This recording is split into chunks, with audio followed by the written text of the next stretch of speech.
მოგესალმებით მეგობრებო, ჩვენ ვიმყოფებით თბილისში პარლამენტის უკანა შესასვლელთან, სადაც მოქალაქეები ბრუნდებიან საპროტესტო აქციის მას შემდეგ, რაც მმართველმა გუნდმა მოულოდნელად გადმოიტანა რუსული კანონის განხილვა დღეისათვის, ნაცვლად 9 მარტისა, მას შემდეგ, რაც აქ საპროტესტო აქცია, რომელიც დილიდან მიმდინარეობდა, დაიშალა.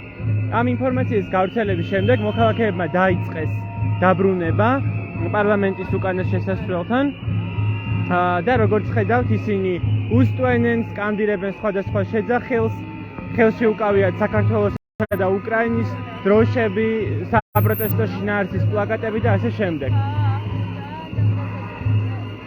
არარუსულ კანონს გესმით შეძახილი, რომელიც ამ პროტესტის ერთ-ერთ სიმბოლოდ იქცა, პროტესტისა, რომელიც დაიწყო მას შემდეგ, რაც მმართველი საპარლამენტო უმრავლესობის წარმომადგენლებმა დაინიციირეს რუსული კანონის ანალოგი საქართველოს პარლამენტში, ეგრეთ წოდებული უცხოური გავლენის აგენტების შესახებ,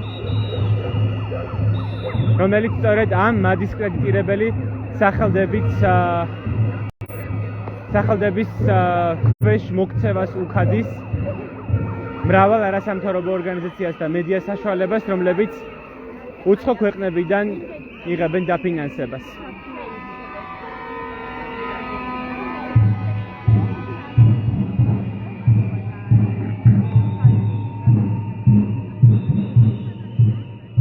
სწორედ მსგავსი კანონით დაიწყო პროცესები რუსეთში 2012 წელს, რომელიც შემდგომ რუსეთის ხელისუფლებამ გამოიყენა იარაღად არასამთავრობო ორგანიზაციებისა და მედია საშუალებების დასასუსტებლად და დასახურად. როგორც ხედავთ, აქ მოქალაქეები ნელ-ნელა ბრუნდებიან. აქცია პრაქტიკულად დაშლილი იყო, როდესაც მმართველმა გუნდმა საპარლამენტო უმრავლესობამ თქვა, რომ დღეს უნდა განიხილონ ეს კანონპროექტი, ასეთი შეთავაზება გაახმიანეს და სწორედ ამის შემდეგ განახლდა აქ საპროტესტო აქცია.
ასეთი ვითარება არის ამჟამად აქ, როგორც ხედავთ.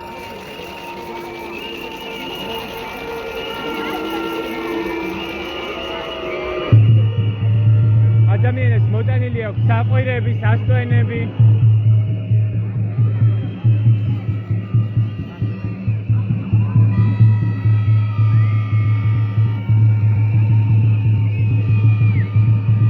აქ პოლიცია მობილიზებული პარლამენტის შესასვლელთან. როგორც ყოველთვის, როცა პროტესტია.